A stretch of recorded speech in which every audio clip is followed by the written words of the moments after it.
back to the quote for this week. All right. So what's the theme for this week for me? Here's what I break it down to. Are you in it to make money or are you in it to make a difference? Okay. And think about that. I mean, really think about what you're doing here. Are you in it just to make money or are you in it to make a difference? And for me, I kid you not, like every single time since I got started, I've tried to develop the mentality that we're in this thing to make a difference, not just to make a paycheck. Because if it was just about a paycheck, it wouldn't feel as fun. Make sense? I wouldn't be as driven if it was just to make money, because at some point you get numb, right? At some point you start to feel like, well, I'm already making enough money where I'm not going to struggle anymore, right? That point does come. When you start making $3,000, $4,000 a week, you're not going to struggle anymore. You're going to be okay. Believe it or not. Okay, you're going to be fine. Nothing's going to lack in your life anymore at that point. So back to my point. Are you guys in it to make money or are you in it to make a difference? So let's look at Google, right? How many people, how many of the executives there are probably in it to make a difference? When you look at the higher ups, those people are purpose driven, not just money driven. Make sense? So when we're looking at USANA, I think we have to start to identify, are you guys in this to make just paychecks or are you guys in it to make a difference? And that's what we're going to talk about today. And that has to do a lot with events. Because when we look at an event, right, it's easy to say what? Oh, I can't make it. It's simple, right? It's so simple just to say, oh, I can't. What happened? I got plans that day. I can't make it. See, at that point, I start to think to myself, man, if you were in it to make a difference for people, you wouldn't disregard an event that quickly. And the reason why is because when I go to an event, let me tell you this, I show up with the mentality of this information can save lives, okay? This information can help people get to where they need to go. So let me give you an example. Anybody in med school here? Or going to med school? No. All right. Anybody know somebody in med school? Okay. Can you imagine? All right, we've all been to the doctor before, right? And we assume that they know everything, right? I mean, when you go to the doctor, I don't think any of you guys feel like, let me see your degree, right? You just assume, okay, these guys got it down. But the point I'm trying to make is that when you see a physician and they go to how many years of school? 10 years, is it roughly? When you look at a physician, you think to yourself, when they were in school, did they take notes during class or did they fall asleep? They probably took notes, right? Can you imagine when they were talking about surgery? They're like, all right, we're talking about surgery today. This is how you take out the heart and boom, this is how you put it back in. Can you imagine they're talking about that? And that person's asleep during that day? Like they partied the night before? Would you want that guy working on you? Okay, so my point is this. Can you imagine, right? Can you imagine being sponsored into this business by somebody who skips events? That's the same mentality for me. I view it that way. Because when you sponsor someone, everybody wants to go out there and build a successful team, right? If you're in it for the right reasons. You want to build a successful organization, a successful team. But in doing so, I think you have to be the right person, right? It's not about finding the right people. It's about being the right person and coaching these people to be better. That's what it's about. Jim Rohn has this great story of this woman. I think her name is Pilar. But she started with $1 only. She only had $1. Okay, this is a network marketing, another company, not USANA. But she only had $1, and she was from Mexico. And what happened was, she didn't have a lot of money, so she took that $1, obviously, and started raising funds to get started in her business. And now she's a millionaire in network marketing. Okay, and when they asked her, how did you do it? She said, I was sponsored by the right person who coached me, and I thank God for that. Isn't that crazy? She goes, because if that person wouldn't have sponsored me, I don't think I would have made it. She goes, I wouldn't have made it. It was because this person brought me in. And they had the patience and they coached me. That's why I'm a millionaire today. And she gives all the credit in the world to her sponsor. When I heard that, I was like, no way. Can you imagine someone saying that about you? That has to be an ultimate feeling right there. To say, wow, I helped change somebody's life here. But everybody else, and we look at different philosophies in USANA, and you guys hear the debate go back and forth, are leaders born or they created? As much as I see that, and I'm not here to start the debate, I say live and let live, right? That's my view on that.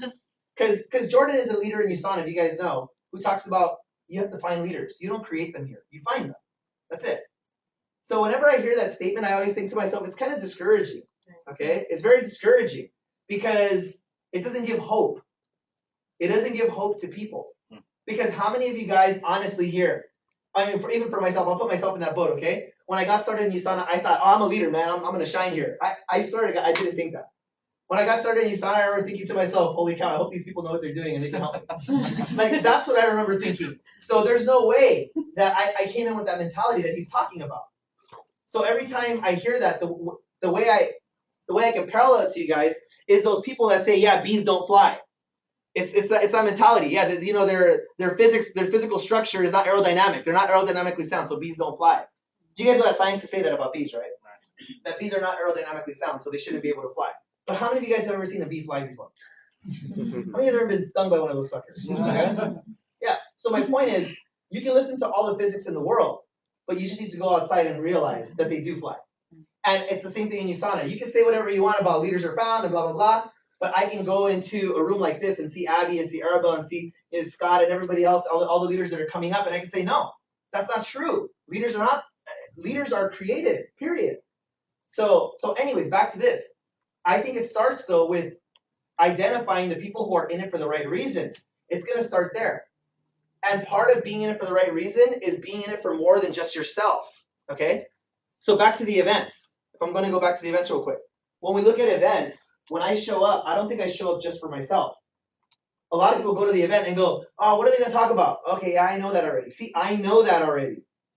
See, that's like a no-no in this business. What should you be saying? Like, I want to hear the points of view. Think about it, okay? I want you to think a little bit bigger. I want to stretch your mind a little bit. When you go to an event, what should you be thinking? What should you be saying? Anybody want to take a guess? Yeah. Let me see if I can look at it from a different point of view. Okay, but what should you be saying? So instead of saying, oh, I know this already, what should you be saying? You're going to be able to learn something new. Okay, I can learn something new, yeah? Who can I take? Say again? Who can I take? Who can I help? Okay, who can I help? So yeah, when I go to the event, that's one good thing, yeah. Who can I take to this event? Cool. Do my people know? Exactly. That's 100% correct. That's exactly what I was thinking. Okay? You say, yeah, I know this already. But the question is, does my team know this? Does my team know this? And if you can't answer that question without a hesitation, then you have work to do. And you can say, yeah, but they don't want to come, those lazy punks. Right? And I know you guys go through that too. I go through the same thing. I have people that say, hey, let's go to the event. Oh, I can't. And I'm like, why can't you come? I just can't. I have things to do. I got plans, man. And I'm like, well, what is it? You know, I don't want to be too pushy on people because you start to feel kind of like, oh God, I'm dragging this person, right? Yeah, you don't want to drag anybody, okay? But I always think that we should do our best, okay? Let me give you another parallel. This is going to be sensitive, okay? This is relationships. How many of you guys have ever been in a relationship before? Just by a show of hands. Okay? If you're in one right now, congratulations, okay? But the point I'm trying to make is this.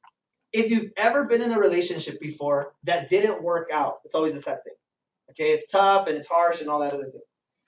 But this is the thing. I think it's harsher when you live your life every day wondering, could I have done more? Do you guys know what I'm talking about? Or yeah. So think about it. Some of you guys are like, oh, I've never felt that before. Okay, so prepare. Okay. Or if you ever meet someone who's crying, right? Because we've all been there, right? With a friend, guy, girl, I don't know, whatever it is, it's all the same. And they're crying like, oh, he left. You know what I always ask that person? Did you do your best? Did you give it everything? And you know what they say? If they have to think about it, then I know the answer is no. Do you see what I'm saying? Because when you give your best, at that point, you know what? You feel closure because you feel like I did everything I could have done. That's it. It's done. Right? So back to USANA. How does that parallel to USANA? Some people say, man, this guy's talking about, really? What the heck? What does it have to do with vitamins, right? Remember, it has everything to do. There's parallels. Okay, there are parallels in this world. I'm trying to give you guys examples that you can work with. But when you look at USANA, it's the same thing. When someone gets started in this business, did you do your best? That's the question. Did you give it your best? So when I push someone and I'm dragging someone, as much as it's kind of like, it makes me feel kind of weird at times because I'm like, oh, man, I don't want to bug people, you know? Right. I feel like that. But as much as I do that, you want to know why I do that? Because I need to have closure. Because if they don't succeed, I have to be able to tell myself honestly and sincerely, I did everything I could for that person. Right. Do you guys follow me on this? Yes. So I need you guys to start acting in that manner. Where you feel like you did everything that you could. That's an important lesson to learn, I think, in business and life and everything. So in this business right now, are you guys doing the best that you can to get people to events? Because when you're at an event, I'm telling you, that's where people get inspired. There's 3 things that happen at an event. Entertain, educate, and inspire.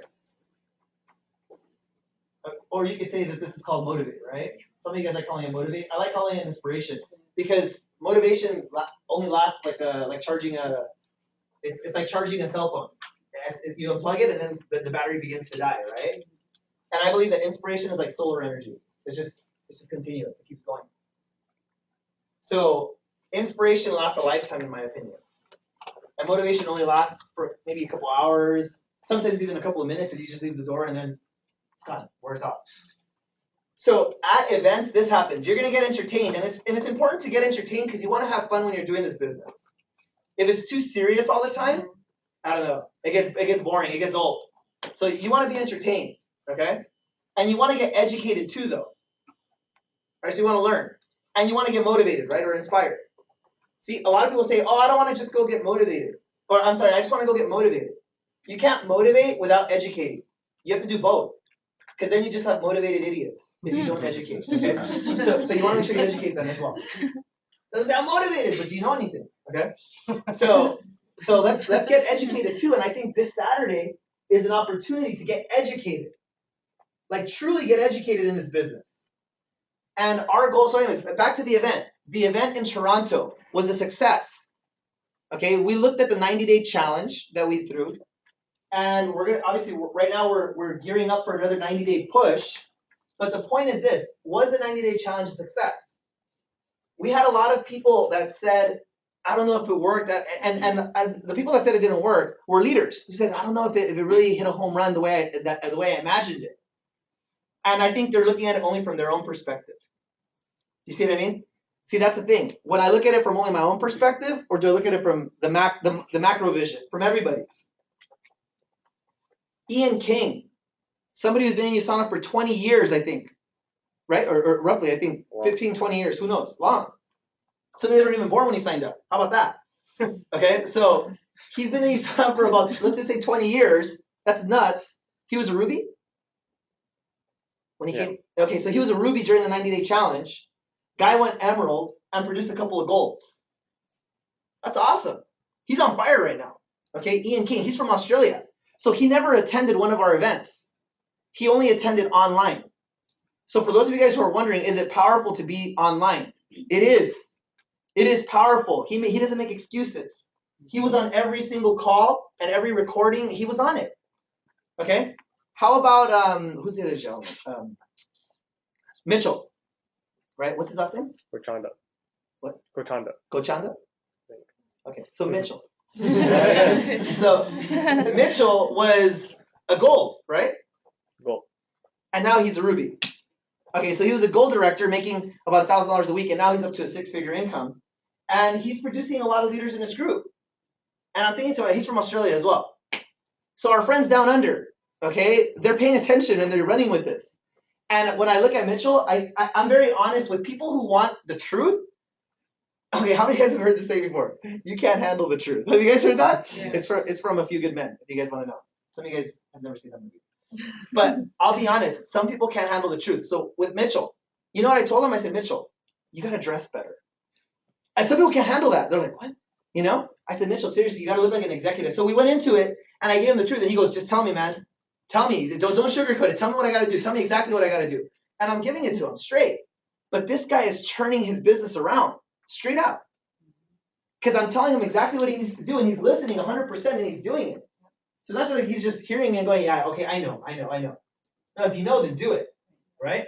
So Mitchell, now a Ruby director, he created 10 new shares during this promotion. Some of you guys say 10 shares, that's nothing. No, 10 shares is a big deal.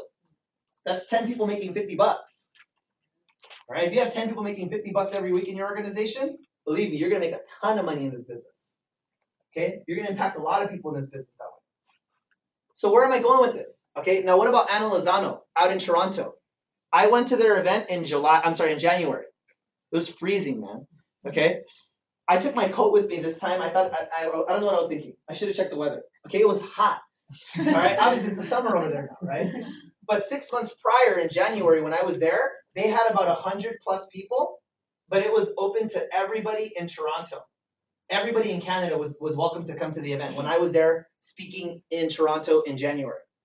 I presented, and at the end of it, she goes, so what did you think? I said, honestly, you want to know what I think? I think your people suck. That's what I told her. I said, they're awful. They don't know how to invite. They don't know how to close. And she was just like, all right, what do we have to do? I said, you got to practice with these people. So we started practicing with them. She's been practicing with them for 6 months, okay, on inviting, prospecting, and closing. That's it. Because honestly, they don't know how to do it. They're awful. They were. Now, you got to see how they are. Now they're all good. And what's crazy is that I brought some of them on stage, right, at the event in Toronto, and I quizzed them. I was like, who's brand new? So I brought the new ones up. And I quizzed them, and the new ones were good too. What does that mean? What do you think that means? If the new ones are good. There's duplication occurring. There's culture culture is forming. So let me give you an example, okay? Gosh, I'm trying to give you guys parallels that you guys can understand. I hope some of you guys actually remember these stories because it takes a lot of time to create them. Okay? All right. But if you think about it this way, okay? There's this island, okay? I don't remember where it is, but I hope you guys get the premise of the story. There's this island where there were monkeys, okay? And these monkeys, they knew how to do a particular task, okay? Now, things changed, and then the monkeys obviously started learning new skills. But see, what's interesting, though, is that the new babies, they're born with the new skill already. Do you guys understand? And they're able to tackle different obstacles, even though they weren't around when they were learning the skill. But the point is that they're being born into the culture. It's like that evolutionary thinking, okay? And I think that's what's happening in Toronto now, is that they've evolved to another level, where now everybody that's coming in, boom, we're teaching you how to prospect and close from the get-go. So when I trained a new person back then, when I was on stage, and I said, this is the questions that I was asking. So what's USANA? I'd ask them on stage. They go, and they were freaking out. That's why I told Anna, these people are awful. I was like, what is up with you, man? And she was just like, I don't know. I didn't know I had to teach them. And I was just like, all right, but now I'm telling you, you got to teach these people how to prospect. Like, what's USANA? That's a simple question. You got to be able to answer that question. Or if somebody says, I don't have the money. How do you answer that question? Yeah, but on a scale from 1 to 10, how serious are you? A 7. Okay, let's fill out your application and let's go from there. That's how you answer that question. Somebody says, I don't think I have the time. Well, how much time do you have? And how bad do you want it? Right? On a scale from 1 to 10, how serious are you? That's how you answer that question. Does that make sense? Somebody says, I got to go home and talk to my wife about it. How do you answer that question? You say, instead of you going by yourself, why don't we set up a time where we can both speak to her together? I think if you go home and explain to your wife in 10 minutes what took an hour and a half to explain here, how do you think it's going to go? Let me ask you a question. Why don't you try explaining to me what you're going to tell your wife and see how it goes? Practice right now. And usually at the end of that, what happens? They go, oh, shoot, you're right. You can't somebody say, I have asthma. I got to ask my wife. And you let them go like that? You're crazy. You're never going to make it in USANA if you think like that. You're not doing it then. You're not doing the skills. It's like playing hockey and you're just standing there like this with your stick, hoping it's going to go off your stick into the net. Are you kidding me? You got to freak. You know what I'm saying? That's what doing USANA is. So I was telling Anna, you are not teaching your people how to play the game. It's your fault. And if you guys know Anna, she's a Polish woman. She's a tough girl. She'll be here this week. If you guys want to see toughness in a woman, holy cow. This woman's tough. She's a 30. She just turned 30, okay? She just turned 30 years old. She comes from an executive background, corporate background, selling insurance. And now she's on her way to the $1 Million Club. 4 years in a row, Growth 25 member. She's kicking butt. She's this one right here. Okay, so Anna Lozano, dominating right now. Dominating, total domination. If you guys want to know, Anna was selling insurance, and then she expanded back in her corporate career. She moved to Mexico. Didn't speak a lick of Spanish, nothing. Within 6 months, boom, picked up the language, is doing it. She speaks perfect Spanish now. Yeah. A Polish woman, okay? English, Polish, and Spanish now. Just like that. Shoot, I know people who've been living in the United States for 20 years and don't speak English still. You know what I'm talking about? All right. So what's my point?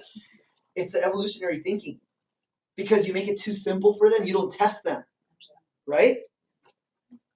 Yeah, everything's in Spanish here. That's why people don't learn the language. Everything's in Spanish. They don't need to. Okay, so I'm just letting you know, we have to start testing our people. We got to test yourself, man. You got to think about it.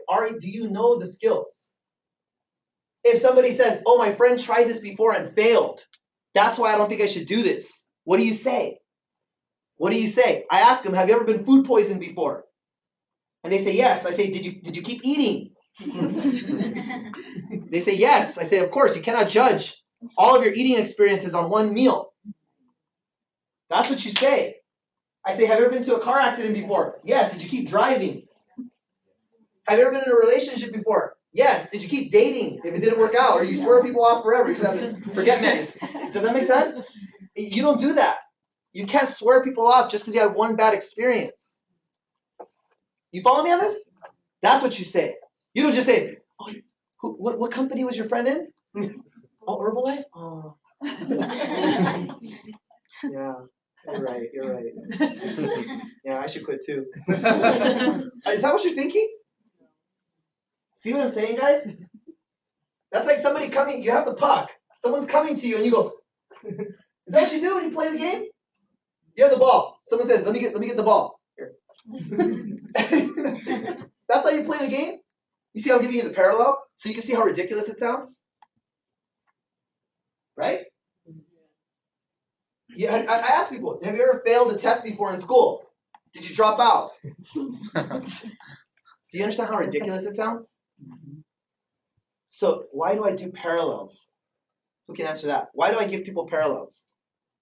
To give them what? Perspective. To give them perspective.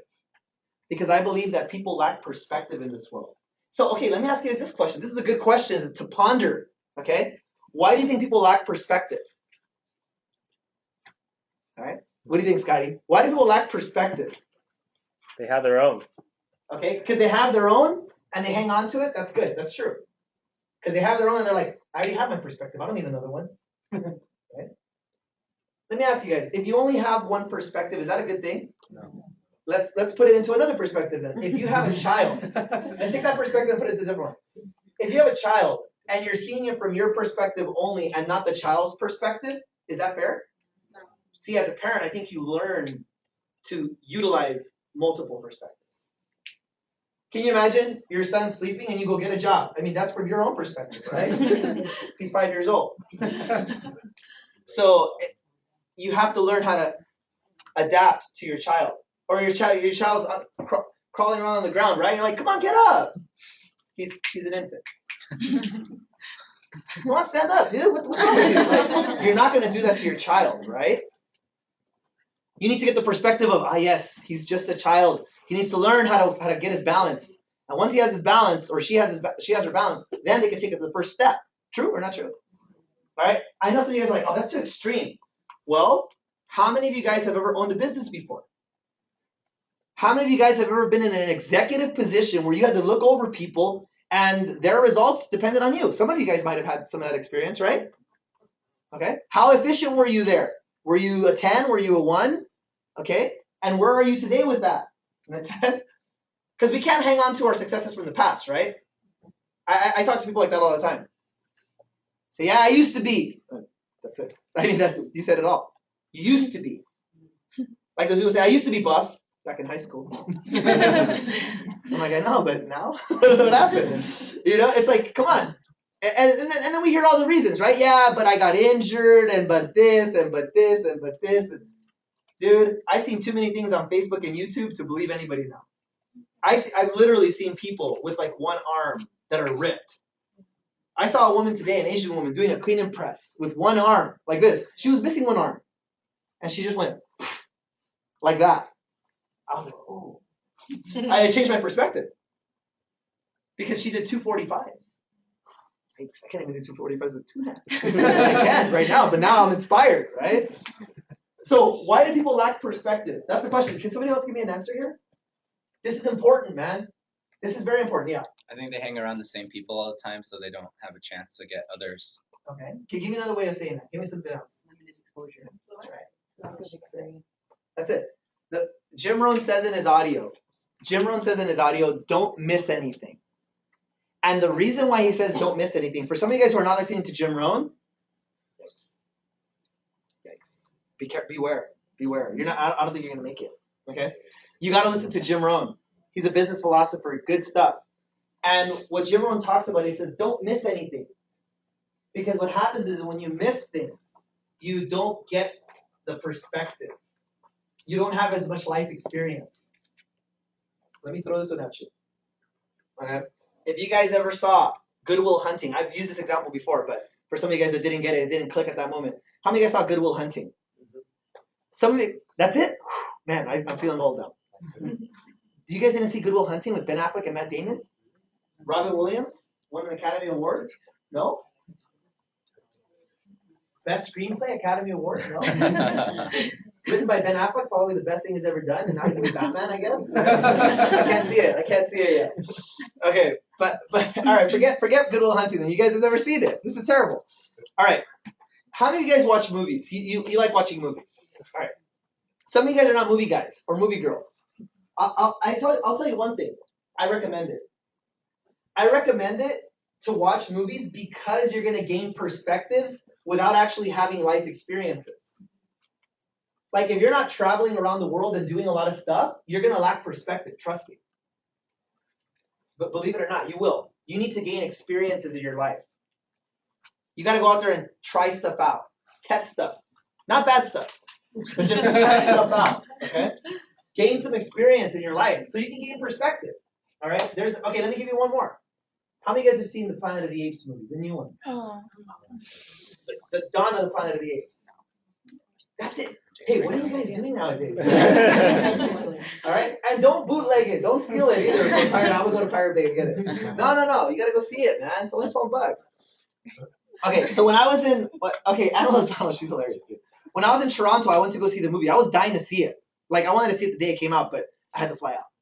So the next day, I saw it when I was in Toronto because Anna's like, what do you want to do? You want to go drink wine? You want to do this? And she goes, what do you want to do, Mike? And I told her, I want to go see Planet of the Apes. And she goes, what? I was like, yeah, I want to go see Planet of the Apes. What's wrong with that? I mean, I'm simple, dude. I'm a simple guy. If you guys know, some people say, oh, yeah, I don't want to be rich. I'm not into all that fancy stuff. I'll tell you, my favorite restaurant is Sizzler, okay? And I love to go to movies. That's what I like to do. And hockey games, period. If you can give me those things, boom, it's done. All right? So anyways, I was like, let's go to Planet of the Apes. So I told her, let's go. So we went, okay? I told her to go and her husband. That's not his husband. He's not in the photo. But her and her husband, and then her brother, and his girlfriend went. We all went. Okay, so we went to this movie theater. It was pretty sick. It was called VIP theaters. So you sit in like this lazy boy. Okay, yeah, and they bring you food to your seat, so you can order like a glass of wine in your seat.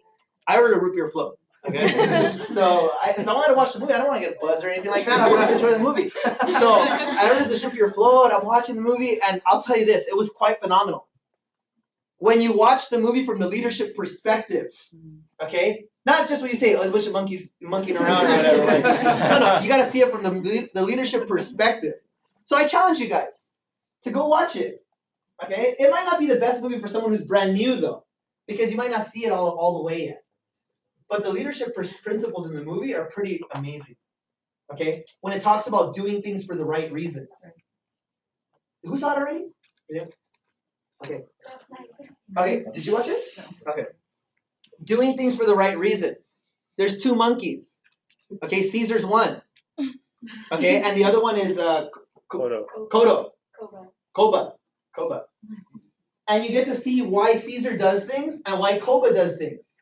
And it has to do with their perspectives, their life experiences. Koba had a particular experience and Caesar had a particular experience.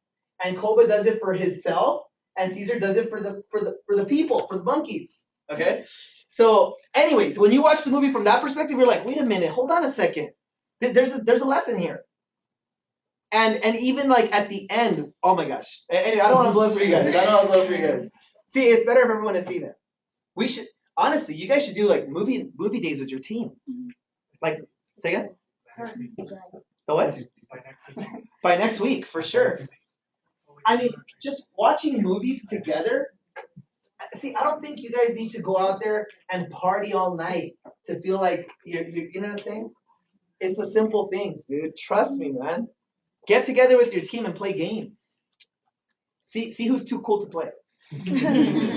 Have you guys ever done that before? Like somebody gives up, I don't want to play anymore. It's like, that's how you do your son in the same way. I swear, man. This guy Tim Hurt once told me the way you do anything is the way you do everything. And I was just like, all right, I can see that, you know? The way you do anything is the way you do everything. You want to try to do anything excellent, and then you'll do everything excellent. All right, so back to events. The events, July 26th, it's a pretty big deal. So Ana Lozano's event, how did they do? There were over 100 people there at their event. Over 100 people showed up at Ana Lozano's event. It was a successful event. Now here's the funny thing. When I got there, I didn't know what their event was going to look like because I didn't see their flyer. I didn't even look at it. They just told me show up this day and that's it. So I show up and I'm like, all right, so what's the lineup? Give me the lineup. Look at our lineup. Okay. And then she goes, what do you mean? What's the lineup? I'm like, give me the lineup. She goes, we're going to do a health and freedom. And then you're going to do the training. And I was like, who's doing the health and freedom? She goes, you. I was like, what? This event is 5 hours long. I said, people are going to see me for 5 hours? That's boring. But that's exactly what happened. There was only one speaker there. It was me. That was it. Nothing else. I couldn't believe it. I felt that the people were bored, to be honest. I was like, they can't see me for 5 hours straight. But people loved it, according to them, okay? So they're pumped up and they're jazzed up. But I want to give you guys a perspective of what? We have a pretty amazing lineup here. And I'm not trying to put Ana Lozano's event down, okay?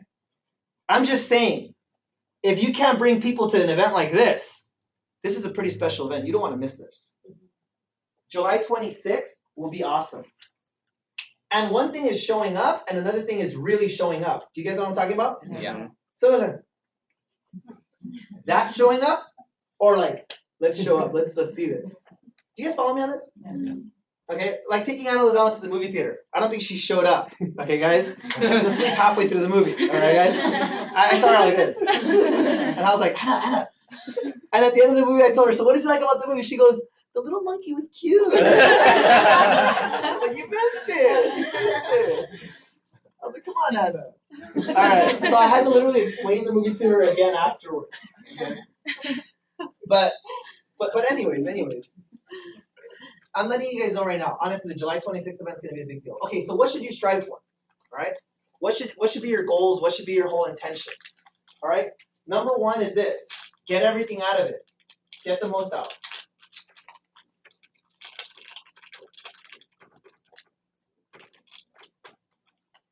Now, how do you get the most out of something? Give me some suggestions on that. How do you get the most out of something? Hey, I want you guys to participate. And you know, I'm going to start picking on people if you guys don't start raising your hands. Because you can't just sit there. You can't hide here, guys. Maybe at work you could just kind of like keep your head down and go, no, but not here. We want to hear your voice. You're important here. You are very important. So give me some suggestions. How can you get the most out of it? Participate. All right, participate. Ask questions. Okay, ask questions. That's good. Yes. How else? Meet other people. Say again? Talk to the leaders and Talk to the leaders and meet other people there. Okay, give me something else. Come on. talk about it afterwards. All right, good. Are you guys writing some of these down? Because if you want to get the most out of it, you got to write some of this stuff down. This is all true. Okay? Talk to the leaders. Discuss it afterwards. I love that. I love discussions after something. Like after a movie, and I'm the worst person to watch a movie with at home, believe me, because I'm the guy that pauses and he goes, "Did you see that? Did you see that?" Okay, then yeah, the movie takes like 10 hours to watch. So I have to kind of like tone it down. But when I'm watching it by myself, I can get through movies pretty fast. I try to watch at least 1 or 2 movies every week. It's a good practice. Somebody's like, "Oh, you got too much time." No, it's not that I have too much time. It's that I find the time to do it. How long is a movie? 2 hours. Well, back in the day, they used to be about 80 minutes or 90 minutes at most. So I watch a lot of old movies. All right, like 1950s, 1960s. I like watching a lot of Italian films too, and foreign films. I love watching foreign films because it's not about what we now are accustomed to, right? If you guys watch a movie now, people want to be visually stimulated. Yes or yes? How many of you guys saw Transformers, the new one? God. Who saw Transformers, the new one? How many explosions can you really sit through before you're like, what's this movie about? Okay, I'm letting you know, like, I think people nowadays need to be visually stimulated, but when you guys go back in time, there was none of that. There were no explosions. It was all about the relationship between the characters and how they communicated and the drama that unfolded from there. And those are cool movies, okay? Some of you guys, man, if somebody has seen this, I'll be blown away. Who's seen The 7-Year Itch? Has anybody seen that? Man, that's unfortunate. Yes. Who? You've seen it? Wow. Okay. I like old ones too. All right. Awesome. Okay. So one person. I'm glad you've seen it. If you guys haven't seen it, it was Marilyn Monroe's first movie. And if you guys, Marilyn Monroe has been forgotten, I guess. She watched it too. You know? Who? Yeah, The 7-Year Itch. Anyways, a lot of these movies are on Netflix. Okay, and you guys can watch some of these movies. I'm just seriously bummed out. Like even the movies of the 80s, as cheesy as they were, you know, like the plots were like ridiculous. Like Can't Buy Me Love. Whoever saw that movie with Patrick Dempsey? Anyone watch that? Yeah. He gives her $1,000 to date him so he could be cool and popular and all that. Anyways, so as ludicrous as the plot was, but it was about character development. It was about the relationship. So anyways, where's it going with this? Yes. So how do you get the most out of it? Discussions. When you discuss afterwards. Because what you saw and what I saw, you think it's the same, but it's not always the same. It's different. We saw something different. And just like trainings, afterwards you discuss a training like this, and you say, what did you get out of today? And then boom, she's got 5 notes, she's got 5 notes, and he's got 5 notes, and they're all different. That's awesome. You want to be able to steal those pearls of wisdom to build your own mentality, to get the most out of it. What else can you do? Have an idea on what you want to get out of the training that day. Okay, right. So go in with the intention already, right? That's good. I like that too. You want to go in with the intention. Say, I'm coming to this training to get this out of it in particular. I like that. That's good because now you have an agenda. You're not just showing up. You're going with the intention to develop something. Say, I came here today to learn this. Okay, that's powerful. See how many people are going to the event like that already? I'm trying to give you guys a lot of wisdom. I'm not writing all this down. I hope you guys are writing it down. But I'm letting you know, like, perfect. Can you imagine showing up on Saturday with that intention? Can you imagine going as a team and saying, okay, Alexis, you want to make sure you take the most notes on this, and you take the most notes on this, and then you take the most notes on this? Or what are you going to get out of it? This, and what are you going to get out of it? And what are you going to get out of it? All right, cool, perfect. So at least it's all different. Let's go. Now you go as a unit. Now it's a different game when you play the game like that. Okay, what else? What else? What's another good way? What's a good way to get the most out of an event? And this is the last one. Train on. That's right. Okay, that's what I would have said. Well, if this is what you're saying, I don't know if this is what you're saying though. But when I go to an event, I always attend the event as if I have to teach that event the next day. Do you follow me? So when I show up, I pretend that I have to teach all of this tomorrow. Because when you take notes that way, and when you show up that way, it puts pressure on you. And now all of a sudden you start to think different. You're watching it. Okay, how am I going to teach this? How am I going to teach this? And from that perspective, you actually learn more. In my opinion, at least, that's how I learn more. Because I've heard that you don't really own something, or you don't really know something until you can teach it to somebody else, right? So that's very good. All right. So the first thing is you want to get the most out of it, right? Get the most out of the event. Here's another thing, okay? Plan ahead.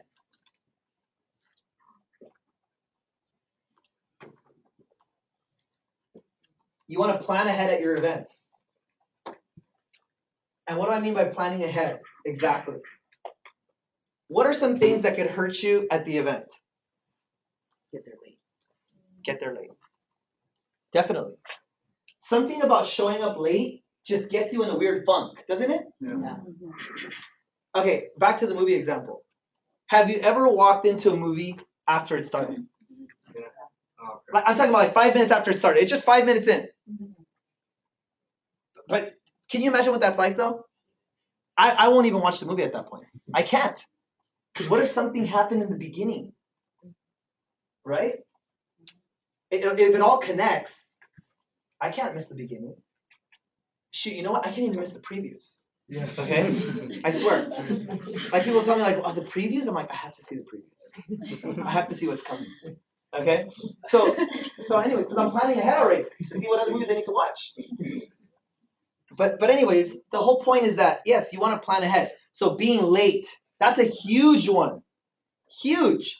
Because when you walk in like this, and doesn't it take you like a couple of minutes to really get your brain to like, okay, I'm here. I made it. No one noticed. Perfect. I'm seated. Where's my pen? Okay. All right. So what do you say? Did I miss it? Okay.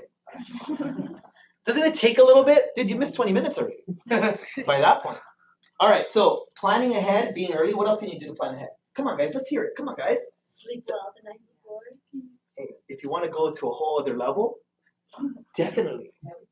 See, who would have even thought? How many of you guys thought that? Or you thought sleep well the night before? Yeah, but see, not everybody thought that. Everybody thinks wake up early. No. It's sleep early. Do you follow me? Yeah. Can someone please write all this down? This is good information that you guys are giving. Yes, you want to sleep early the night before. Definitely. Definitely. Here's a saying to go along with that. Early to bed, early to rise, makes a person healthy, wealthy, and wise. Remember that. Is that Theodore Roosevelt? That's Benjamin Franklin. Benjamin Franklin. Benjamin Franklin. Early to bed, early to rise, makes you healthy, wealthy, and wise. That makes a lot of sense, right? You know a lot of people who are broke, who go to bed super late and wake up super late? Yeah. You can't function like that. You need to get your sleep. Some people say, I have trouble sleeping at night. Start working out. I'll tell you, it'll put you right to bed every single time. Seriously. Like, work out early, Yeah. and I guarantee you won't be able to stay up at night. Mhm. Okay? And I know this, because the days that I work out, I'm like, dude, you can't keep me up at night. But when I don't work out, and I'm lazy, and I'm just kind of like chilling, I can stay up until 3 in the morning watching movies. Yeah, but see, no, you can't do it like that. And then the next day you wake up, and go to bed early. And it makes you healthy, too. Does your body need sleep? Mhm. Your body needs sleep to recover properly, for your brain to work well. You need to sleep, man. So make it a conscious effort to go to bed. Dude, this is good stuff, man. The event is a week away. And what am I doing right now? I'm planning ahead.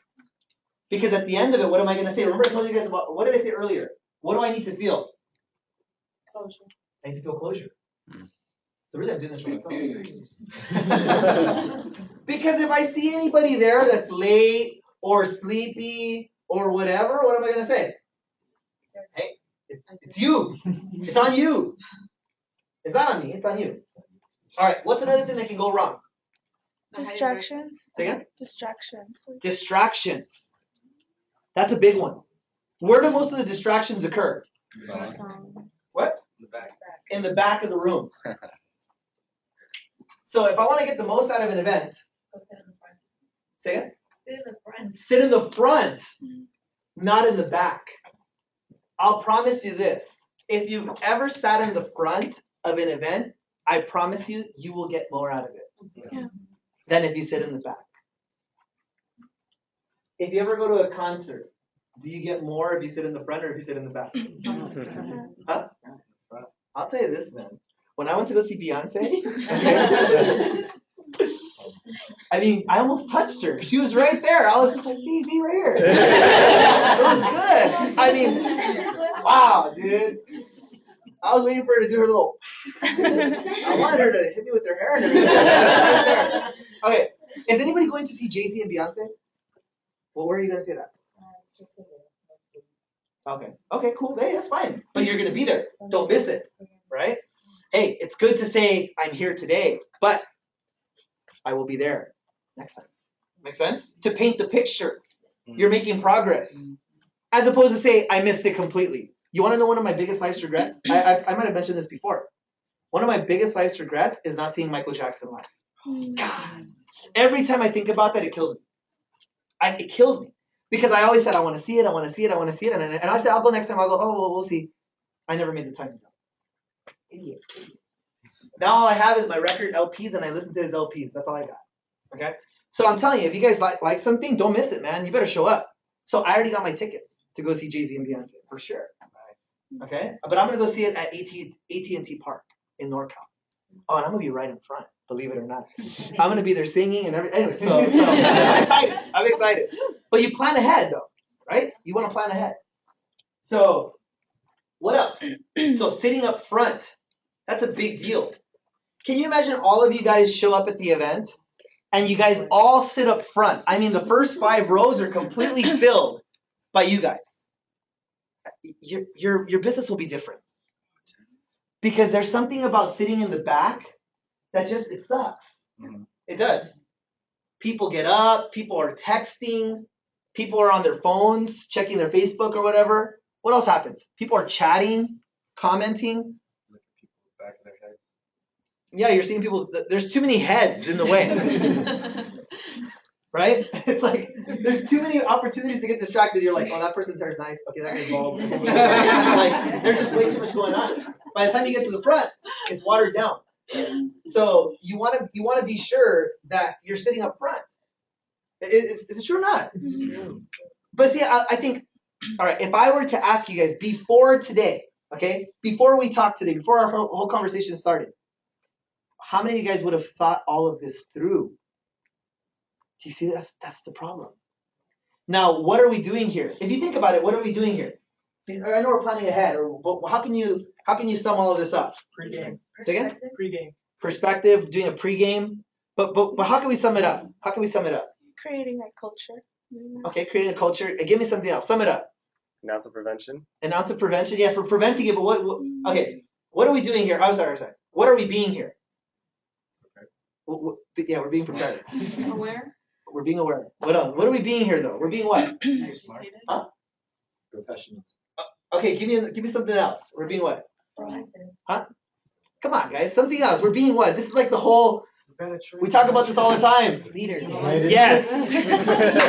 We're being. Gosh, everyone's like. Yes, we're being leaders. Because leaders do everything that you guys said. They plan ahead. They pregame. They ounce of prevention. They do all that. See, I'm talking to a group of leaders here. You follow me on this? And you guys have no idea how frustrating it is. And I hope now you see how my conversation is connecting from the beginning. Where I started in the beginning was what? Is everybody that works at Google an executive? No. That was the beginning of my conversation, right? Of this training. And I said, so think about it. Do the executives at Google make more than the regular employees? Mm-hmm. And then I asked, how many of you guys have ever worked at a job where you just said, I'm just here to get a paycheck. It's not a really serious job. You follow me? And I don't want that to be the case for you here in USANA. I don't. I don't want that to be your experience. And I know for some of you guys that are brand new, you might be thinking, but I don't know if this is what I want to do with my life. I think that's what happens next in people's business, where they start to think, I don't know if this is really, really, really my passion. But what did I say about that? Is it about making money or what? How many of you guys want to make a difference in the world? That's part of you. Then anywhere where I can make a difference, I do. That's why we will go to volunteer time, or some people go feed the homeless, or all of that, because all they want to do is make a difference. That's the whole point. It's not really so much what they're doing, but I'm sorry, like how they're doing it, but it's the purpose behind it, right? The purpose is making a difference somehow. All right, so I believe here you can make a big difference. Because here in USANA, what we do is we multiply. Okay, let me give you guys, let me explain what that means. If you're adding and subtracting, it doesn't really grow very fast, right? Because you're adding people and you're subtracting people. But when you begin to multiply an idea, times 2, times 2, times 2, when you duplicate an idea, that makes a big difference. Right? Just like, for example, if you double a penny 30 times, how many do you have? Do you guys know the answer to that? 5 million. So some of you guys, yeah, you have 5 million on the 30th time, which is 10 million all the way together. So if that's just doubling a penny 30 times. You have 10 million at the end. right? So my point is this. What do you guys want to accomplish? If I ask every single one of you guys, what do you want to accomplish in your life? Like, what do you want said when you die? Like, what's the whole point? What's the purpose? You said, well, I want this, I want this, I want it. And if you see what the purpose, what the ultimate purpose is, a lot of times the vehicle doesn't really matter. Okay? The vehicle on how you're going to get to your ultimate purpose, whether you're a cop or you're a doctor, it doesn't really matter because your intention is to make a difference. You follow me? But here in USANA, what I feel is that you can multiply because it has to do with people. So you teach one person that concept and they teach another person that concept. And before you know it, you have something pretty special. Okay. So planning ahead, back to planning ahead. What else can we do? So distractions were one, being late, sleeping early the night before. What else? You could be prepared, like with your notepads already. Have the right tools. I like that. And you know what's funny when I hear that? It's as you guys are answering your questions, I kid you not, I can see which team you're a part of, which is funny. Because if there's something about Anthony's group, is that they always have tools. Comparative guides, newspapers, forms, like that. You see what I mean? So part of that culture breeds what? Always being prepared with your tools. Isn't that crazy? Yeah. Right? So if you guys know Vicky and Scott, where they come from with me, was we used to be at the event at what time? It wasn't at, if it started at 10, we were not there at 10, we were there at 7 or 8. Mhm. So therefore, we used to go to bed early the night before. There was no way to be there at 7 if you went to bed at 2 in the morning. There's no way. Or you would show up, but people knew. You know, you can tell, right? How many of you guys can tell when somebody went to bed late the night before? Can you guys tell? Yeah. Their hair is like, I mean, you can tell, dude, when you did your hair quick and when you took your time. For the ladies especially, so I always feel my respect. So all the women out there, okay? Because you can always tell. But you can tell when you're fresh and you look good, right? Or when the guy showed up and he missed a couple of spots on his face where he didn't shave. Like he shaved so quick he missed the patch. Right? I can tell, dude. Right? Or they got the little crust in their eye. And you're like, when you got eye crust, you know. You couldn't have missed it if you took your time. Right? How did you miss the crust? All right. We all know, right? We all know. Or when there's a stain on your clothes. When somebody shows, I mean, we know, right? You show up and there's a stain on their clothes. Man, if you took your time, you wouldn't have missed that. There's no way. You would have caught it. Right? You would have caught it. But when you rush, you overlook these things. All right, so planning ahead. So not missing your tools. Yeah, you don't want your associate to be sitting there without a notepad and a pen. Why not? Because it's better to have a short pencil than a long memory. That's why. Can you imagine remembering everything that happens this day? Holy cow, there's no way. Somebody say, I'll record it. Yeah, but why don't you do both? Because as you record, that's good because you pick up the whole thing, right? But as you take notes, you get the bullet points. The aha moments, right? Okay, well, what else? What else can you do to plan ahead? Put Just gas in like the this. car the night before. Clean your car. Yeah, that's so true. Gas in your car the night before, clean your car. Eat well. Have breakfast. I like that. Say again? Eat well. Did you say breakfast?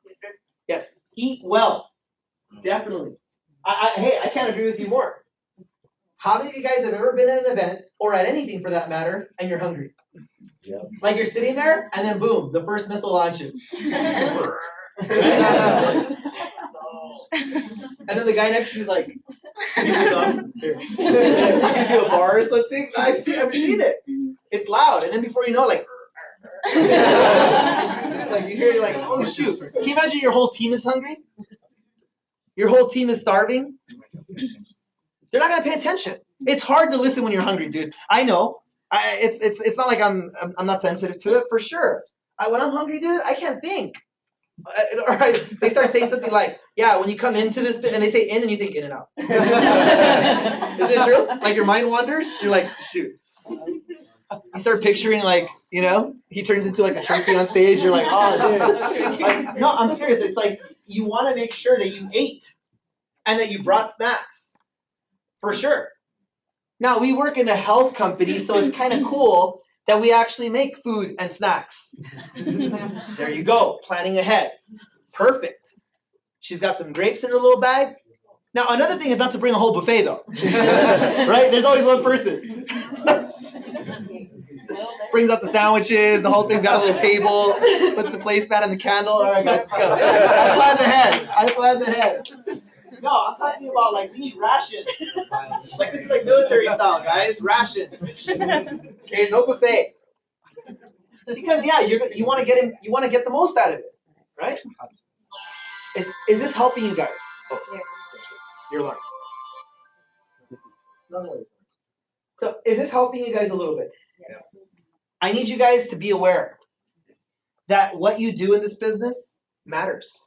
Everything that you do matters. And as a leader, not self-proclaimed, but as a leader in the making that I'm striving to be every single day, I need to make sure that my troops are aware. Right? If we're a team here, I need to make sure that my team is aware of what? Of planning ahead and getting the most out of this event. Because if we have 100 people there, that's one thing. But if we have 100 people that are getting the most out of it and planned ahead to be there, we're really going to execute well. And if it takes 2 hours to deliver the message here and to really drive the message home and get you guys prepared to be there correctly, we're going to win. Do you see what I mean? This is going to be an amazing event. We already know that. We already know that Kevin Guest, the president of the company, is not going to disappoint. He's going to be talking about the past, the present, and the future of USANA. And he's been there since day one. Mm-hmm. So if you want to see somebody who has the perspective of the company from beginning to end, or beginning to present, that's a powerful perspective to get. Because how many people here have friends that say, oh, that thing won't last, right? You guys have friends, you're going to have friends that say that, trust me. All those things never seem to work out in the end. I've had people say that to me before. Like, yeah, it's working now, but it won't last. He's been hearing that for 21 years. Can you imagine after 21 years, you hear that, you go, shut up. Exactly. Yeah, it's back to relationships. Have you ever heard those people? How long have you guys been together? A year. It won't last. Imagine you've been married for 40 years. And they say, how long have you been married? 40 years? Yeah, it won't last. And they're like, do you guys get me? This is the perspective that I'm trying to give you guys. You need to hear it from someone like him. I can't give it to you. I've been here 8 years, but Kevin's been here 21. Okay, and he runs the company. That's powerful, man. And he's a good man too, when you guys get to see him. And you get to see who's at the helm of the company. See, one thing that always gave me strength is knowing who's behind the curtain. You follow me? That's given me strength in the past 8 years. And at convention, I really got that perspective. When I went and I said, who are the founders of this company and who are the owners? Who's running the show? When I met them at convention, my very first time, I can remember feeling that peace, saying, we're in good hands here. Let me give you the perspective again. It's like, once again, how many of you guys, if you guys have children, or for those of you guys who are youngsters, if you guys have ever wanted to bring your boyfriend or your girlfriend to meet your parents for the first time, isn't that always kind of scary? Mm-hmm. Well, for me it was, okay? Meeting like my girlfriend's parents, right, for the first time. I can remember meeting them, and they were like, it's always like that, right? I think it's more so for girls, like when you bring your boyfriend down, right? It's like, what the heck? But after you talk to the guy for an hour or two, you start to think, okay, she's in good hands. And it gives you that peace. And from there, everything else seems a little bit easier. Not easy all the way, but at least you start to build, okay, there's a foundation set. The foundation is belief. You believe that this person is good. And from there, it turns into other things. So my point is this. You guys need to get that foundation in yourselves. You need to believe that you guys are in good hands. And when you guys meet the executive staff, this is what you're going to say at the end. No wonder. You're going to say, no wonder USANA has grown for the past 11 years in a row. No wonder this company is a $718 million company. No wonder. That's what you're going to say. Because the people behind it are great people doing the right thing day in and day out. That's the only way you can get this far. Companies do not last 21 years and grow consistently like that. It just doesn't happen unless you're doing something positive. Okay, you're doing the right thing. Either that or you're just amazing. And either way, it's a good thing, right? You want amazing people running your company. Right? All right. So back to it. What else can you do to plan ahead? Give me something else. One more thing. Dress for success. Mm-hmm. I agree. Be dressed up. You know what? That's one that gets overlooked. I think by a lot of youngsters, it gets overlooked. Because, and let me tell you, back to movies. That's where I gained that perspective. How many of you guys have ever seen a 1950s or 1960s movie? Have you guys ever seen a movie like that? Yeah. Or have you seen a picture of the night? Can we go to Google real quick? Put sporting event in 1960. Just type that in. Sporting event crowd in 1960. There we go. Let's see if. Well, we can't really see. Oh, go back over here. At the top? Go Yankees. Yankee Stadium, 1960 crowd. Type that in. You can see people dressed up at like at the Rose Bowl and stuff too. That's right.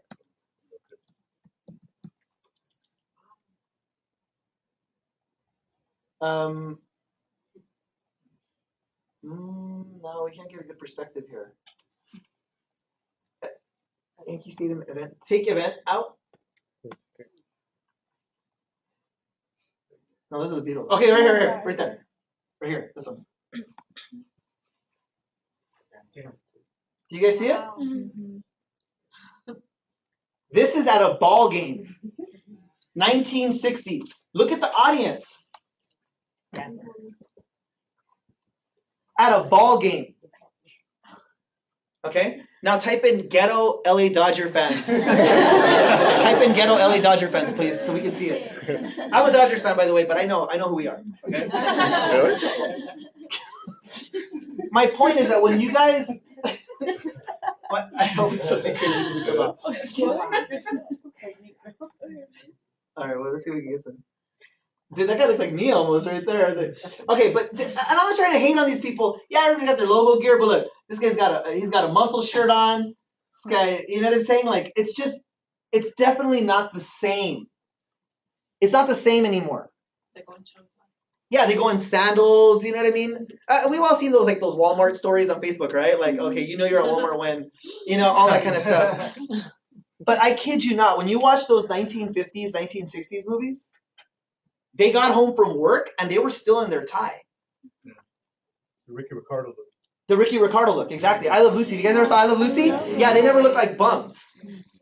They looked money every single time. It was just part of the culture somewhere. And I think I know when it happened. We lost it. Or there was a shift. Does anybody want to tell me when that shift happened? MTV. Huh? MTV, it completely took over after that. But there was a turning point. What's that? Yes, the 1970s, the hippies, I think that had a lot to do with it too. But there was the awakening, the turning point. There was a turning point. This is all movie. This is actually part of movie history here. If you guys can tell me this one. Who? I believe. This is an opinion here, but I want to see if anybody else feels the same way. What was the turning point where people started dressing down a little bit more? Great Depression? No, after the Great Depression. This is 19. Oh. That was after the Great Depression. Even after the Great Depression, people were still dressing up. Who was it? Who started it? James Dean. That's right. Oh. When this guy came out with his jeans and his t-shirt, people were offended. That was like being naked. They were like, "What the? This guy's wearing a t-shirt? You don't wear a t-shirt outside." But it started the whole zzz, and then The Rebel Without a Cause. Yeah, I love James Dean. That's a great movie. If you guys ever got to see that, who saw Rebel Without a Cause? That's a great movie. That's a great movie. You know when you've seen it, you've seen something, right? If you guys have ever seen a movie.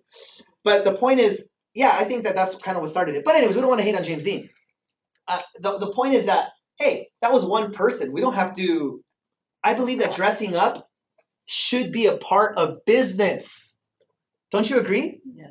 If you're conducting business, shouldn't you be dressed up? There's something about being in a suit or being dressed up that even makes you feel more engaged, if that makes sense. If that even makes sense. Or it just gives you confidence, which sounds kind of weird. Because you're like, what does that have to do? How many of you guys have ever put on your best outfit and you just felt a little more confident? Right? Mm-hmm. You put on your best outfit and you just, today, like you just walk taller. You're a little bit taller that day. You're like, okay, cool. That's what we're going for here. Always strive to look your best. Now, Some will say, but it's expensive to be dressed up all the time. I agree with that. I agree. When I was brand new in USANA, I used to wear the same suit every single time. Every single time. I would wear the same suit. And people would say, hey, you always wear the same suit, man. And I was like, I know, but the guests don't know. Because they're seeing it for the first time. Okay? I say, so keep it in the team, okay? But I would get it dry cleaned. I would make sure, I would make sure I pressed it. After I got home, I didn't just take off my pants and toss them and whatever. What do you think I did? Take them off, put them on a hanger. Now, after a while, have you guys ever had pants when you iron them so much that they get shiny? They look like mirrors? Okay. Yeah, so don't, if you guys want a tip, iron your pants inside out. That'll always, so there'll be mirrors on the inside. Okay? but the point is, yes, what Scott said, dressing up. I think that's a good way to plan ahead. Have you ever been at an event where you feel underdressed? How many of you guys ever been at an event where you feel underdressed and now you feel self-conscious almost? And some people say, I don't feel self-conscious. I don't feel self-conscious. But your body language says it all.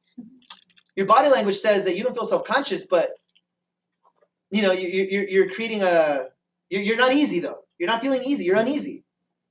See? Dressing up, I think, is important. How many of you guys have ever gotten a compliment when you dressed up? Doesn't that feel pretty good? Like, hey, you look real sharp. You remember that outfit, right? Yeah. You put it on a hanger all together in your closet. This is the one. This is the one. Yeah, but I think it's important though to look good. I think it's important to look good and professional. Okay? So why do I joke? Because I do it. That's why. Because I've been through that. After 8 years, you go through all the experiences. Believe it, it's almost the same. All right. What else can you do to plan ahead? Give me something else. We got some good notes here, man. You guys are giving me some good notes. For sure. I hope somebody's writing them all down. Honestly. Can you imagine posting the list on Facebook later on our Facebook group? Hey, this is how you plan ahead. Boom. This is how you get the most out of it. Somebody puts the notes up to help out the team. So nobody forgets. Somebody say, oh, yeah. No. Team accountability, yes. I like that. You want to plan ahead? Accountability. So let's go for that right now. Since we're on the subject, right? Accountability is important. Our goal at this event is to have at least 150 people there. Am I right, Scott? Bare minimum. The bare minimum is to have 150 people there. Now, we've done a halfway decent job so far of actually, no, let me take that back. We've done a decent job of creating awareness. I think we've done a great job. See, I never want to give us too much props for anything.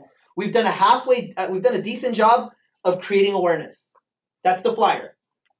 But the flyer's not going to do all the work for you. Okay? That's like giving you the sword and you're standing like this in the battle. See, it doesn't do anything. You got to swing it. Right? That's the whole point. So we gave you the sword and it's our bad. The sword came out a little bit late sometimes and whatever. But hey, the buzzer doesn't sound it. It's up. Where have we done a great job? I think we've done a great job in putting the cast together. I think there we can pat ourselves on the back. We've put together a phenomenal cast of speakers. So there we go. So yes, we had, we didn't do a great job of creating awareness soon because Anna Lozano was promoting her event for 6 months straight.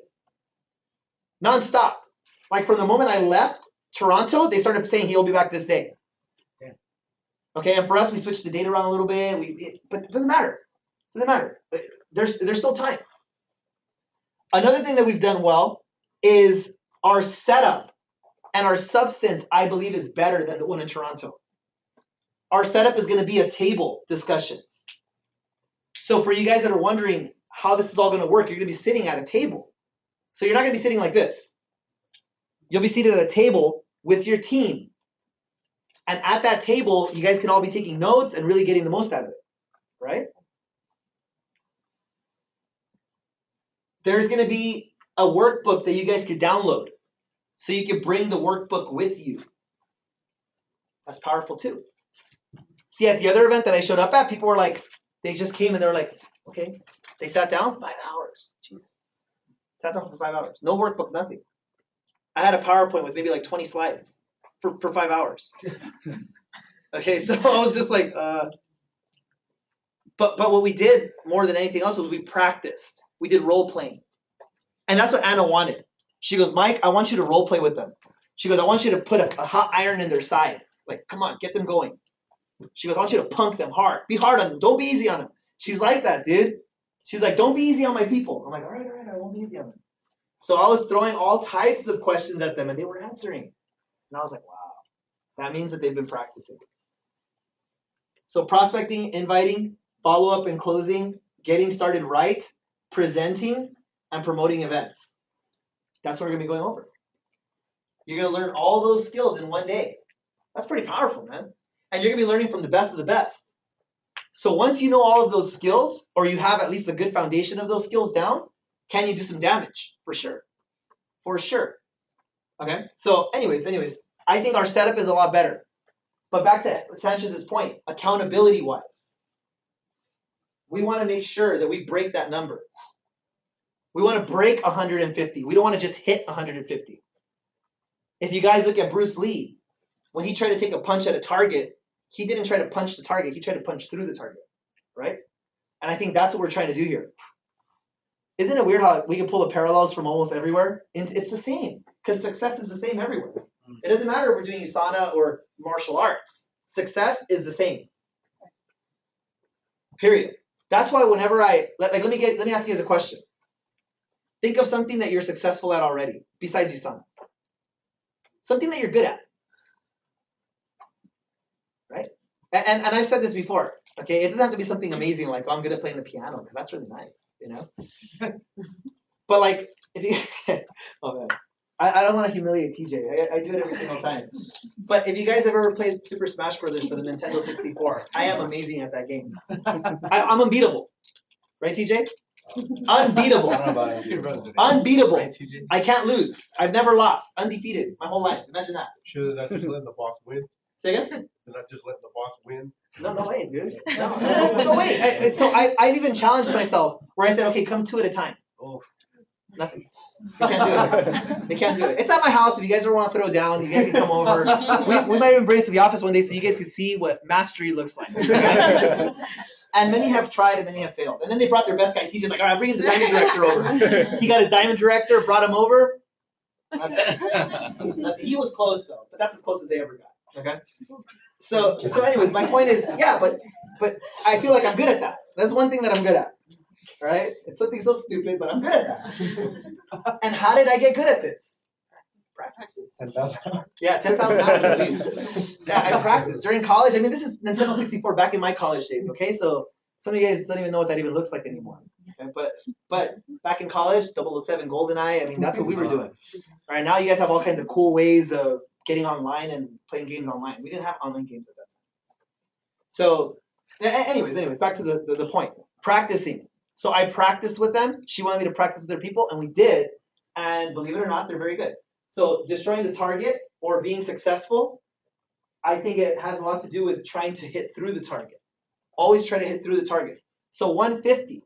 See, when you're looking at that number, if we take accountability, how much of this 150 do you want to represent? 10%?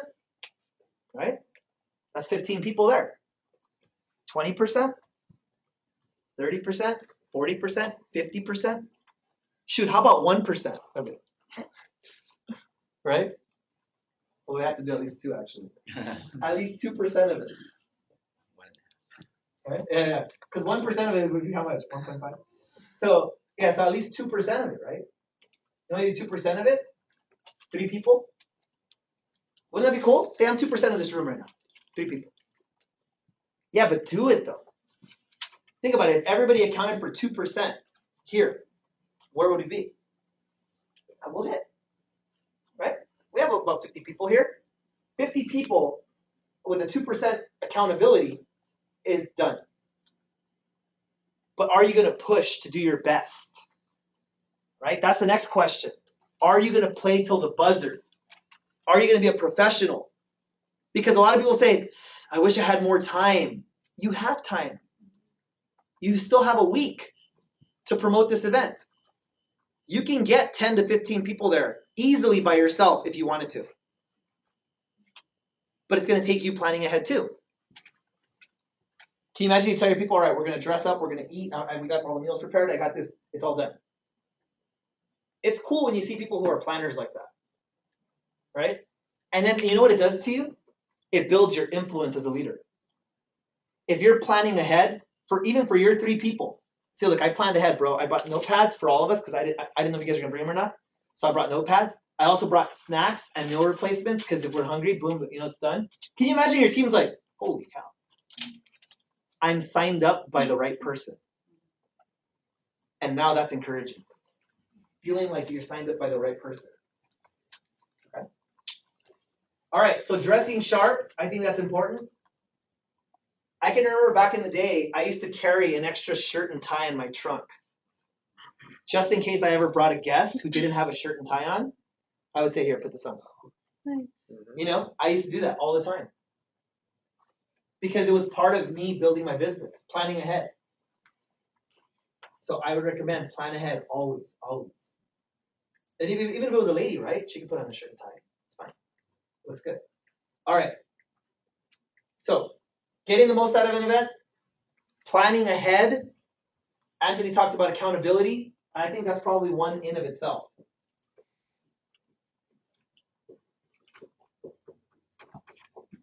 So what's the goal as far as accountability? We have 1 week. 1 week before this event happens. Okay? First thing is first, get registered yourself. Number 1, register. All right, can you go back up to the registration process, Scotty? So early bird is over. We extended it. We tried our best. We did the whole 9, and it just, we had to end it. Okay. General admission is $30. Okay, to go to this event. All right. Special reserve team table. It seats 10. We're doing it for $200. So in a sense, you get the early bird price if you get a whole table. That's going to help you get accountability. So if you're sitting here, what should be your goal? Is to get a table, right? Yes. How's that work with when you have guests? You mean as far as can they sit at your table? Scotty, you want to answer that? Yeah, guests instead of your table, so we'll have extra Chairs? chairs. So let's say 10 for sure, but then if you want to bring everybody together with your guests, that's fine. Okay. So we'll probably have to make like the circle is the 10 associates and then chairs around that table as well for your guests. All right, so we'll do our best to accommodate. But 10 associates seated at a table at the very least.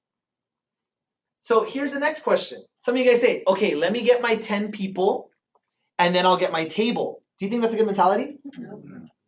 I would suggest, let me buy my table and then I'll sell my 10 tickets. Mm-hmm. That's the mentality. Because that's going to push you to do it. You follow me? So I think people should start getting a table, if anything. But planning ahead, preparing. Or some of you guys say, you know what? I can't commit to a full table. I'm not comfortable. But I'll commit to half a table right now. Boom. Put your $100 down. Get 100 from another person. You guys got 5 seats each. Let's make it happen. Do you guys see that? Mm-hmm. That should be a good strategy. You want to go even a bit further? Take a third of a table. Right? Put down whatever the math comes out to there. About 65 bucks or so. But commit. Commit, that's the key, is committing. Accountability is, another word for accountability is probably commitment. It's just your commitment. What's your commitment to getting this thing done? And I think a lot of people start to think to themselves, well, I don't know if I can fill it. Already, you have failed mentally then. If you don't think you can do it, then obviously you can't do it. You have to believe that you can, or give it your best. Give it your best shot. So getting the table, 10. How many of you guys are going to fill a table there? Or you're struggling to fill a table? Okay, cool. I think everybody should be filling a table. Individuals should be filling a table. If you're a silver director, you need to fill at least one table. At least. Notice I say at least, not just one. No. At least one table. As a silver, you need to fill at least one table. If you're a gold, you should be filling at least 5 tables, I would say. At least. A minimum 5. That's the goal. Right? So keep all of this in mind, guys. Getting a table is probably the best way to go to save money for people. Okay, so talk to your team leaders today and just say, hey, let's get a couple of tables and let's do this. That way we know that you're committed 100%. Right? Next is this, guests, what Anthony was talking about. You want to have the opportunity to bring new people to this event so that they can see it. It's going to be a great event, trust me. People that come to events like this sign up. And actually, the best thing about it is that they're born correctly. They're born into the business in the best way possible because they got a huge vision from the first day.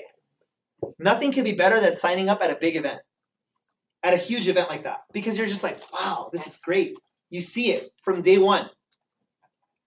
But unfortunately, we can't have everybody sign up at big events, right? That's why we do small events and we do one-on-one presentations. And then we bring those people to the big event so they can see the big picture. Does that make sense? So there you go. All right. So accountability. I want to see some of you guys gaining accountability tonight by getting a table, etc. Is there anything else we need to cover, Scott, as far as promoting an event? We have getting the most out of it. Yes. I have a question. When we're rotating the tables for the stations, what would the guests be doing? Well, So the first half of the event is mainly for guests. So that's why we're going to have Kevin Guest. He's going to be speaking, and Health and Freedom. And we'll also have our health and fitness panelists. So we want to talk about that. okay. So the first half of the presentation is guest associated, right? It's for the new people who don't know anything. But if people get started at the event, they're going to want to stay and go to all the tables. Do you see what I'm saying? So I think it all has to do with if they like it. There's going to be a break in between. Scott, what time is the break? Lunch. Lunch is at 12. Okay, so at 12, people will decide whether they want to stay or not.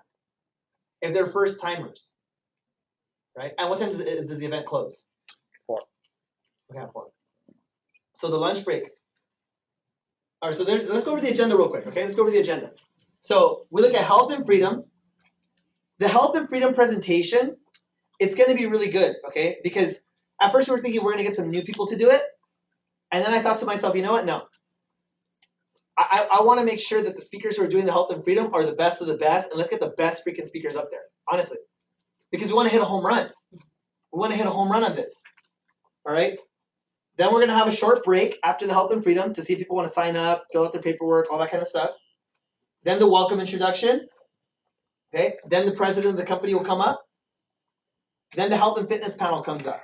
So this is a live Q&A. So for people who have questions about the product, how they use it in their workouts, what's in the products, etc., all that, we'll have a panel of that. This is going to be very good. So the panel will be up on stage, right, Scotty? The panel's going to be up on stage. Janelle's going to be part of our panel, if you guys want to know. All right, so she's one of our own. Let's give her a round of applause. That's cool. Vicky and Ruben are also a part of our panel as well. Let's give them a round of applause. Great. And okay, so Caesar's not here right now. So that'll be a part of our health and fitness panel, but there's more people that are going to be a part of that panel. Okay? So they're going to have people sitting, and you can just ask them questions. So here's another way to plan ahead, right? Maybe prepare the questions. Maybe start talking to your team and saying, hey, what are some of the questions that we really need answered? Prepare the list of questions. Another way to plan ahead, why not prepare specific questions? 3 questions for each speaker. 3 questions for Lozano, 3 questions for, right? That's another way to plan ahead too. Prepare. Plan ahead. Get the most out of it. That's what it is. All right.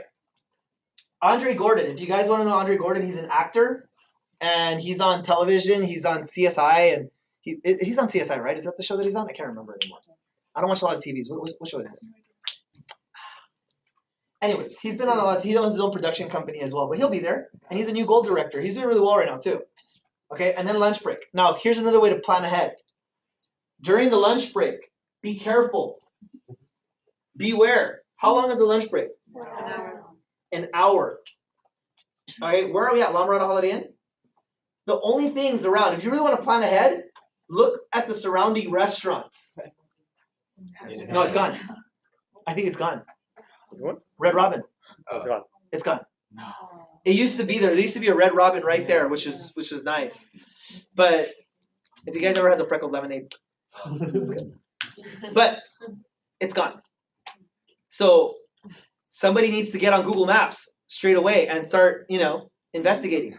I know that there's an In-N-Out like a block away or something. Right? There's an Elephant Bar across the street. What else? Carl's Jr. There's a Carl's Jr. All right. So anyways, as you guys can see, so somebody might say, oh, okay, cool, yeah, there's restaurants like that. But here's the problem with those restaurants. How long does it take? And then food coma. And then food coma. So you show up, you sit with your team. It takes an hour to get seated and served, and then at least an hour for everyone to eat, and then back. You missed it already. You didn't plan ahead. So this is where either A, Nutrimeal comes into play, or B, somebody needs to prepare meals to bring along. You follow me on this? Because the worst thing, if you really want to just not get the most out of it and de-edify yourself, is just go to Carl's Jr. and pig out and come back sleepy with Thousand Island on your lip. Okay? So, that's a sure way to de-edify yourself, number one, and a sure way to get food coma and glycemic stress. So anyways, I would suggest probably food prep. Food prep is huge. Remember, 2% accountability. See, you don't need to be a leader for millions if you can be just a leader for 3. How many of you guys know people who do food prep, like for their week? I love people that do that, man. That's so cool. They prepare their meals for the whole week. I'm just like, dang, that's nuts. I see them on Facebook and Instagram posting up, like, oh, food prep done. And it's like, it's all measured, it's all weighed. I'm like, what? Really? The whole week? Dang. They got all their Tuppers and everything like set. I'm like, wow. So I started looking into that a little bit. So I bought some Tupperwares. I'm starting slow, right? I got 4 containers. And I tried to cook and then I had to go do something and my friend cooked it for me. But anyways. but yeah, you see it and you think it's cool because if you're ever hungry, what do? Boom, you bust out one of the Tuppers, heat it up, good to go.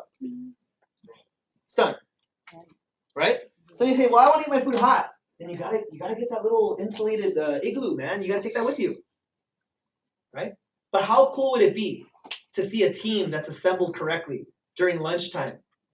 I'm telling you right now. That'd be pretty cool to see. And if people say, oh, you guys brought your own lunches, say, hey, we don't want to miss training. Wow, that's a team that's committed right there. Mm-hmm. Aren't you saying something right there? Absolutely. You came to get the most out of it, right? You spent your $30, your hard-earned cash, and you took the time out of your day from your family and your friends and doing the things that you could have been doing to get the most out of it, right? You didn't come just to show up so you can say, I was there, yeah. And then what? No. And you planned ahead. So I'd like to see some meal preps. That'd be kind of cool. I don't know who's going to do what. But Nutrimeals are the easiest way to go. If you need to tough it out and you're not creative, Nutrimeal you can't go wrong with it. You can't go wrong with it. How many of you guys think you could survive off of 3 Nutrimeals? For how many hours is it? From 9 to 4? What is that, 6 hours? 7 hours? Can you survive 7 hours with 3 Nutrimeals? How many of you guys can survive? Yes.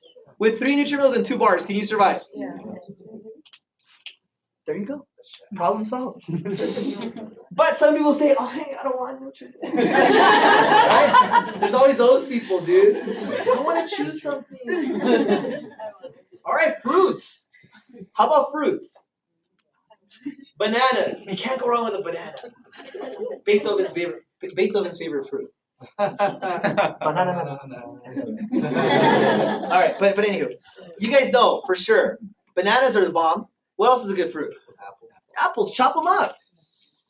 Put them in Tupper if you're not creative. Nectarines. Now don't bring like a papaya and smell it. You see, you gotta plan ahead, but you gotta be careful. Please don't bring fire. Don't bring a pineapple. Don't bring a pineapple. Don't bring a coconut either. You know? Or a watermelon. There was an episode of Sex and the City I saw like that. It was fun. Yeah, you put a coconut. What are you gonna do with that? Okay, but anyways, yeah. Chop up fruit, put it in Tupper, bring it down. Sal y limon, you're good. Right? So the Latinos here. All right. Right? But the whole point is that you can prepare like that. You're not going to die of starvation. Some people say, oh, I'm hungry. You don't need to eat a whole full-on meal. If anything, you can go discuss with your team over dinner. Right? Can you imagine? Say, guys, we're going to have dinner now. Our team is having dinner.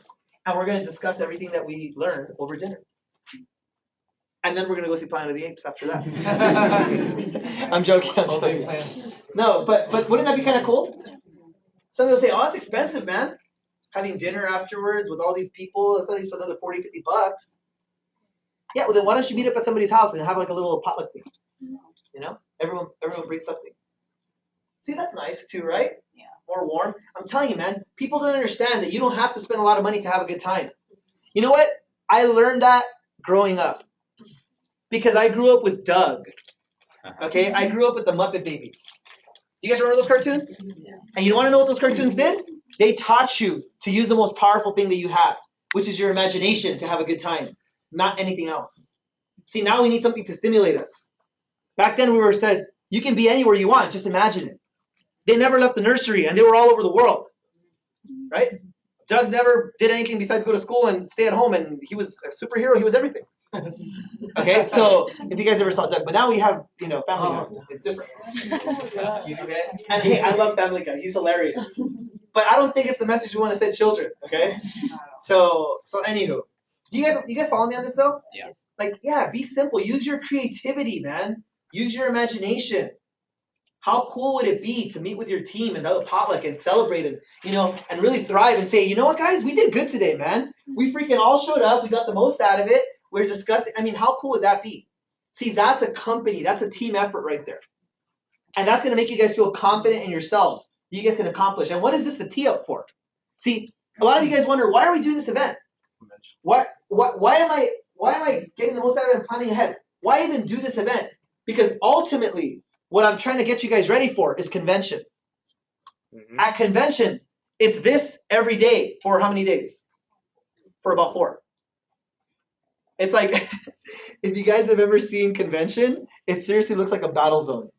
Yeah. Like you see people get blown up and boom, they're out. And you're just like, what happened? Yeah, you didn't bring any food, man. You didn't have enough rations for him, dude. Or you kept giving your food away and then you starved, then you blew yourself up. It's like, what are you doing? See, I'm telling you, man, you need help. Or you got to bring bug spray or something. You don't want to get bit by a spider or anything crazy like that. Or whatever the case may be. So beware of insects. I want to tell a story. Let me tell a story. Okay, actually, you tell a story. You tell a story. So if you guys know Abby Gomez, right? I think it was the second convention. All right. So I've been bringing, I want to say dragging, for lack of a better word. I've been dragging Abby to conventions for as long as I can remember. Since I was in my 20s. All right. So I've been dragging her to conventions. And year after year, I would drag her out, and she would be there, and I'd always try to plan ahead and get the most out of it. Okay, but something always went wrong. I didn't plan ahead enough. So if anything, I've learned over the years how to plan better as a result of taking Abby to these conventions. So one of the conventions that we went to, she went, and she got bit by a spider, and it took her out. She was in the hospital. Okay, so if you can imagine, I've seen everything. She didn't turn into Spider-Woman or anything crazy like that. But it was just weird that you got to plan ahead. That's why now I bring bug spray with me in case. Yeah. I didn't have my license at the time, and I had to drive her to the hospital because I was like 16. But I stayed at convention though. She did stay at convention. But so if you think you've seen it all, I'm telling you right now, man. But that's why I think Abby is such a great leader now. Because she's been through the experiences, she's seen battle, she's battle tested, and now she kind of knows. So when people say like, "Oh, I don't know," she's like, "Trust me. Have you ever been bit by a spider?" Okay, I know. And she got an allergic reaction. Yeah, she was really sick. She actually was really sick. She was in the hospital. It was not a joke. So we can laugh about it now, but back then it was pretty serious. And the medical bill was serious too. So anywho, but you guys can see how things go. All right. So what were we talking about? Convention. Oh yeah, this is the preparation for convention. That's all it is. So during lunchtime, I want to see you guys prepare well because you have an hour, and I'm telling you right now, man, it is nuts. It is nuts. Now don't bring tamales and all that. Like keep it healthy, guys. Keep it healthy, because you know what I mean. Like and tamales are the bomb, but you know. You don't want to. I know you hire the corn guy to be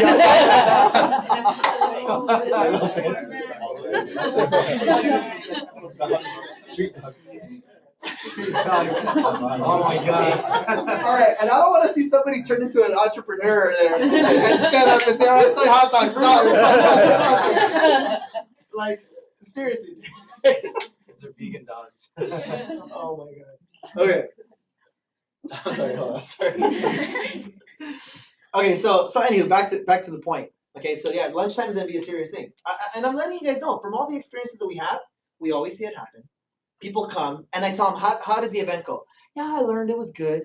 Yeah, but you were an hour late to get there. You were an hour late from lunch. You sat in the back and you didn't take notes. What else? You didn't dress up. You didn't. And I'm like, so out of the possible 100% to get out of the event, you probably got like 2% out of it. Isn't that crazy? See, that's a waste of time. Then you wasted your time and you wasted your money. It was a disaster. So you don't want to say that at the end of this thing, okay? You want to plan ahead. Okay. I think that's it. I think we've covered everything as far as planning an event or promoting an event. Okay, so I'm sorry, we talked about planning an event and getting the most out of it. But now let me promote the event a little bit more. Okay? So as far as the way I view an event like this. You guys know you put a race car on a track, right? And you do a turn, and every now and then you have to come in for a pit stop. True? So what you want to view this event as is as a pit stop for your business, where you come in and you get to see how well your team performs. Because this is to test your team now. Test how good you guys look together as a unit, how hard you guys work together, how you guys can plan, and everything else. Okay? So I would say if you want to promote an event, promote it for the right reasons. Promote it as an opportunity to come together to accomplish something as a group. Because in this business, sometimes we think that we're working as individuals. And yeah, you are working as individuals, but ultimately, if you want to get a lot done, you got to work as a team. You got to work as a unit. All right, any questions? Any questions? No? All right, so let's take the last few minutes of training today, and let's take accountability. All right? Let's take accountability just really quick. Okay, just really quick so we can kind of see what the dealio is. Okay, what's going on. So who's a silver director and above? I don't want to put the golds on the spot. I want to put the silvers on the spot. All right, so for the silver directors and above, okay, think about your production numbers. How many people you're going to get there as far as how many tables are you going to fill. Okay, now some of you guys already have, so do this for me. Let me know how many people you have registered already. We'll take 5 minutes. Golds do the same. Actually, who's a director here? Director. Okay. All right, let's do directors as well. Let's do directors, silvers, and golds. Okay, let's do it like that. So think about how many people you have registered already. We already have registration numbers because we can see when you guys register. Now, Nancy An, if you guys know, she's a speaker. She's from Northern California. She's on her way to the $1 Million Club right now. She's young. She's not even 30 years old yet. She's 27, I think. But Nancy Ann will be there, and she told me, she goes, I'm bringing at least 30 with me. I'm like, from NorCal? Dude, that's a 400-mile drive. You think she's going to get the most out of it? You think she's planning ahead with her team? That's right. I'll tell you this right now. You think they'll be dressed up? You think they'll be on time? You think? I promise you. And they have to get hotels. They have to get, it's not just showing up. You think they're going to drive up in the morning? I don't think Nancy would do it. Unless they all slept early the night before. But I doubt that Nancy Ann is going to get everybody up at the butt crack of dawn to come out to the event. You have to leave at what, 3 a.m.? At least. You have to leave at 3 a.m. to get there by 8. I don't think Nancy Ann would put her troops through that. And I'll look to see where they sit. They're going to sit up front. They're going to be dressed up. They're going to be, isn't that crazy? They're coming the furthest too. They're coming the furthest, and they're going to be the most dressed up, guaranteed. they're going to be the ones sitting up front. Well, I already know it. That's leadership right there. This is a 27-year-old girl who makes thousands of dollars a week, her only job experience is she worked at a Hot Topic before USANA. And a boba shop. Are you kidding me? No college degree, no work experience, but she's developed herself as a leader over the years, and she's unbelievable to watch. At convention, they're bringing, how many did she say? Do you remember? 250, I think it was? I think you're bringing over 250 people to the international convention. I was like, wow. 250 people. This 27-year-old girl can move that many people? She's a leader. And she's going to be at the event. You guys want to learn from this girl or what? You should. You should be taking notes. Put your ego aside. If she's younger than you, put your ego aside. I take notes from this girl. She's younger than I am. But I take notes from this girl. But she plans well. She does very well. Okay? And she makes sure people get the most out of it every single time. So you're going to be able to learn. But look, her topic is developing the leader in you. So she's trying to educate you, spark you up, to get you to see, to what? Entertain you, educate you, and inspire you to develop the leader in you. I think that's powerful. Anna Lozano right now is in Chicago at a wedding. She'll be coming to LA on Wednesday. Even though the event is on Saturday, she's coming on Wednesday because she says she wants to have a good time out here, whatever that means. Okay? So we're going to entertain her. And how many of you guys wouldn't mind spending some time with Anna Lozano? Okay? If you guys want to spend time with Anna Lozano, here's what I would suggest. If you guys, for anybody here, besides what's already done, you want to spend time with Anna, get a table. If you get a table, we'll arrange it. I'm serious. Because I want to see who wants it. I would say if you're a silver, you get it. No, but let's see you earn it. If you get a table, then you can come and hang out with Anna. I'll tell you this, it will be worth it to learn from Anna Lozano. Look at hers. Design a lifestyle you love. That's a powerful topic. Because, well, once again, when you look at nutrition, yeah, she's big on nutrition and all of that too. She does yoga and she's all into that, like Lululemon and whatnot. But the thing about Anna, though, is that she lives a pretty amazing lifestyle, though. No joke. To travel literally around the world having a good time, I mean, that's awesome to me. She's married, has a good marriage. They work together. They're both retired from their corporate jobs. I mean, they had 6-figure jobs each, and they've walked away now from each of them. To me, that's amazing. To be able to fire your boss like that, that's sick, man. That's cool. Very inspiring. But you'll see the toughness that she has. And I would say do it. So, Anna Lozano, design the lifestyle you love. If you guys get a table, I'm telling you, we'll arrange it. We'll arrange it. Okay? But it's got to be on top of what we have. We already have the current registration, right? So it can't be for somebody who's already done it before. It's got to be for an addition to what you've already done. Because we want to push people to another level. All right? So she'll be coming on Wednesday. So Wednesday she'll be here. Thursday. I was going to take her up to NorCal, but you know what? I'm not going to do that. Because I was going to take her up to Napa and, to see like all of that kind of stuff. But I'm just going to take her to Temecula instead. There's vineyards right there, right? They're nice too. Mm-hmm. Okay, so what I'll do is this. One thing that I wanted to do with Anna is take her to Catalina Island. All right, because not the Catalina wine mixer. Okay, if you all right, but Catalina. How many of you guys have never been to Catalina? You've never been there. Put your hand up high if you've never been to Catalina. Are you serious? Wow. You guys are missing. That's our own Hawaii. No, I'm serious. Catalina is our local Hawaii. That's a hop, skip, and a jump away. It's a ferry right away. But let me tell you the way to get to Catalina is on your own boat. That's how you do it, baby. That's how you do it. So my boat is back in action. All right? Thank God. We crashed it and now it's back. All right. So the boat is back. It's fully repaired. No more holes in it. We're ready to go.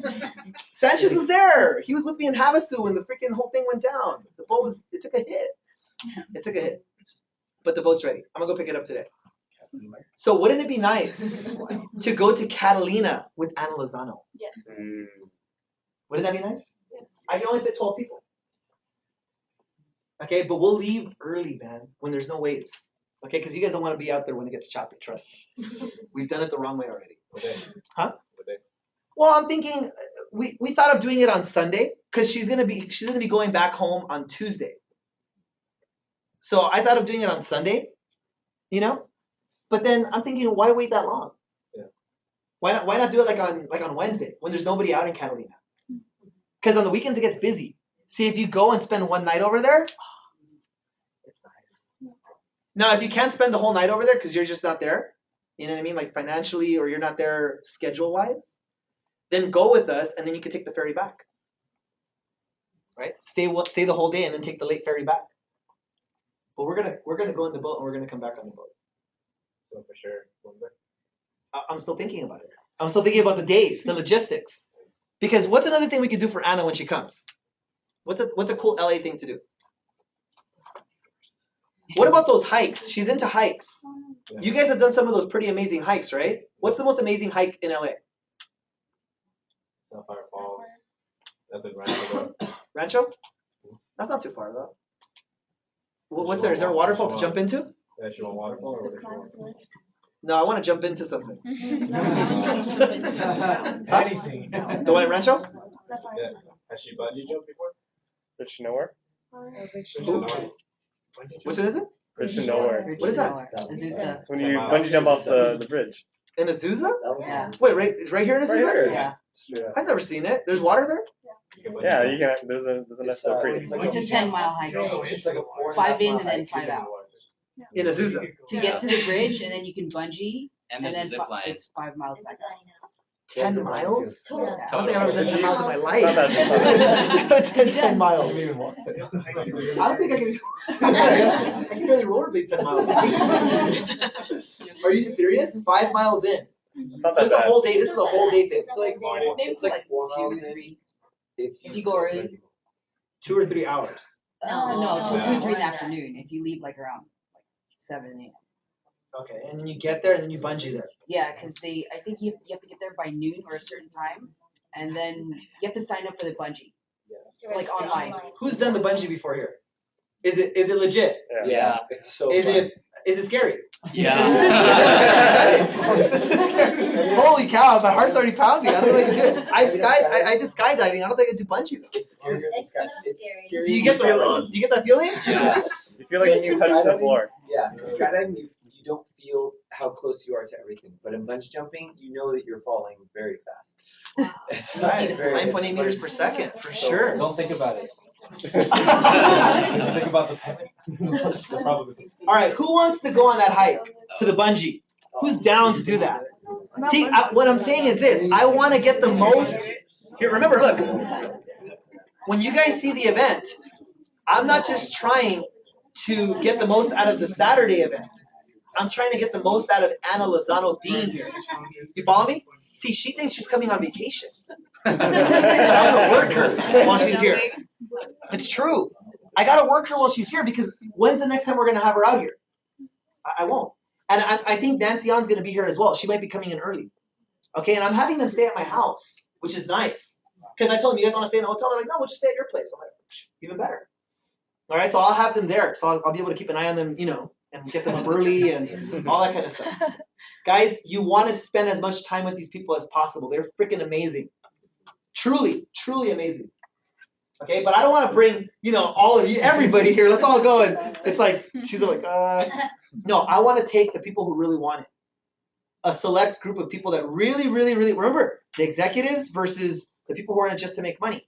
I want people who want to be executives in this business. You guys are going to be able to mentor with this woman for a couple of days? Let's do it. All right? So Catalina is definitely one thing that I'm going to take her to do. And if you get a table, I'm telling you right now, it's considered. It's considered that you'll probably come with us. Okay, now I can't cover your hotel and everything, okay? So this is not like an all-inclusive vacation, so don't get all excited. But I will take you on the boat, and you don't have to pitch in 20 for gas. You know, no, I'm serious. We'll take you on the boat. I'll provide food and all that kind of stuff. But you know, just come along. So Catalina would be nice, man. Who would like to go that? Is that something you guys are interested in? Yep. To be on a boat that whole time, it's a 1 hour and a half ride to Catalina on a 25-foot boat. Okay, and if it gets choppy, it might even be longer. And if it gets really choppy, we may not even make it. FYI. The first time I went, I swear to you, I thought it's the end. I thought I was gonna die. I thought it was over for me. I was like, dude, this is it. I said, I'm gonna go down like this. I said, scary. The only person who could tell you that story is the wolf, Alex Pena, if you guys talk to him. Because he went with me on that one. He went with me and he had a good time. Okay. So anyways. All right. So back to it. Getting a table. I want to see who jumps on that. I'm not gonna push the issue. It's on you. Make sense? You want it, get a table. Make sense? If you get a table, all right, let's go. So we'll do the hike. How much is the bungee? 80, At least 80, 90 bucks for one, and then it's like 30, 40 bucks for every jump after that. If you do like 100. So wait, so you can do more than one jump? Yeah. For 130 bucks, you can have like 3 jumps and like 3 different. Why would you want to do 3 jumps? There's different ways. There's different ways to do it. How many jumps did you do? 2 or 3. I did 3. Just I only did one. That's all I needed. Was it worth it? Sure. All right. All right. So the hike is one thing with the bungee. You got to do the bungee if you do the hike, right? Yeah. It's a must. Yeah. All right. So the hike and the bungee, Catalina, and then the vineyards out in. See, we'll do different things with her so that people who get the table, you can choose what you want to come to. I mean, if boats is not your thing, then come to the wine so we can just chill and be relaxed and that kind of stuff, right? If wine's not your thing, then let's go on the boat. And if that's not your thing, let's do the bungee. So I want to make sure I have different events and we'll take different groups. And if everybody wants to do just one thing like the boat, then we're going to have to do a random drawing to see who goes with what. Because, we got to spread it out. I don't want to have 20 people. I don't want to have 10 people with Anna each time. I want to plan ahead. I want to get the most out of it. I want to have 3 people or 4 at most with her. That way you can have time to ask her questions and chat and really understand the principles of building a business. For the women in this room, this is a big deal for you. Mm-hmm. I honestly believe that. Because I cannot tell you what it's like to build a business from a woman's perspective. Okay? You guys need to speak to a woman who's doing it. And this, I don't think there's anybody better. I really don't. Nobody in USANA is doing it better than Anna and Nancy right now. Nobody. Nobody is doing it better than them. Tracy Wankman's killing it right now, but she's getting only customers. So I can't really tell you that that's the way I would do it. Only customers? She basically sells all day on the phone like this. All day. That's not the fun way to do it. See, that's making money. That's not making a difference. Besides for your customers, obviously, you're doing a good thing for them. But making a difference globally, like impacting leaders and all that makes it fun for me. Okay? So anyways, that's it. I want to see the tables. So we'll take the first 15. I'll say that. The first 15 people to get a table, what we'll do is we'll get 5 for each thing that we do when Anna's here and Nancy are here. You follow me on this? Mm-hmm. So for the first 15 tables that get booked, we'll take all 15 of those people who booked it under their name, and we'll take those people and say, all right, what do you want to do? Do you want to do the bungee? Do you want to do this or do you want to do that? And if there's too many people that want to do one thing, we'll just do a random. We'll do a drawing because there's no way. Cool? I want to see who really wants this. Think about it this way. Some people say, so I got to pay $200 to go hang out with this girl? No, you're missing the point. Yeah.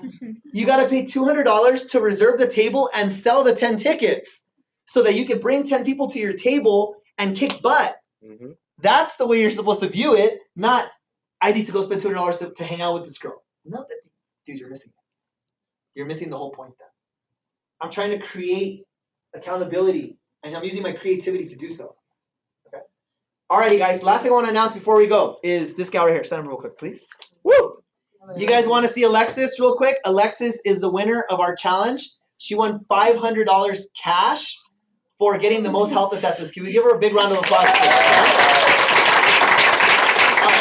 then tell us a little bit about yourself and how you did it. What's the secret?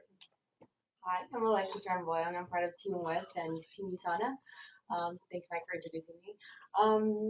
How I got the health assessments. I asked for a lot of favors. I asked for anybody who was on Instagram who looked like they were into their fitness, were working out, meal prepping. I kind of attacked them first because I already knew that they were about their health. So being aware on social media was probably the biggest thing that helped me out with that. What was your approach to these people on social media? Like, how did the conversation start? Is there any tips you can give them? hey, I know that you're already into your fitness. You want to take your health to the next level. I'm definitely trying to help 100 people by the end of the year with their health. If you want to be one of them, I definitely would like to be a part of that journey. Okay. So you stated your purpose, and then you asked for a favor, and then you put it in their court. Okay, cool. What were some of the setbacks? Like, what was some of the pushback or some of the objections you had to get over? Common. Some people thought I was trying to sell stuff to them. I think that anybody, if you're kind of asking out of nowhere, they kind of think that you're trying to get something out of them. But I just tried to make it seem like I'm trying to help you. I'm trying to get you to the next level with your health. Some people, they were trying to lose weight. Some people were just looking for something to help their parents with vitamins. A lot of my older family members were trying to look for something, so I kind of had a purpose with everybody. Okay. Anybody else want to ask any questions? I'm thinking of some questions. Okay, what are some of the positive results you've gotten from the health assessments now? Any positive stories? Health assessments. A lot of the health assessments led me to reset challengers wanting to join our challenge. Okay, cool. And then even after the 5-day reset, when some of them aren't looking to go to lose more weight, well, you want to help them with whatever individual goal they had. So I'm not a doctor, I'm not a physician, so I can't really tell you what you need. If you take this online health assessment, it's free, it takes 5-10 minutes, and it'll help you get to the next level in your health. Awesome. Okay, so what are you gonna do with the $500? Give it to my parents because they need it. All right, congratulations. You're a good round of applause. All right, guys. Well, that's it for the training for today. How many of you guys felt that it was pretty helpful? Yeah. As far as planning an event, preparing everything else, okay? How many of you guys are excited? How many of you guys want to go hang out with Anna and Nancy? I really hope that you guys think that this mentorship is an important part of the business. Mentorship. Rubbing elbows with people who are multiple six-figure earners. How many times do you get to rub elbows with people like that? Multiple six-figure earners who can teach you guys how to do it. I don't know if there's too many opportunities like that. Okay? Well, thank you guys very much. God bless. And we will see you guys next Saturday at the event. That's it. Thank you.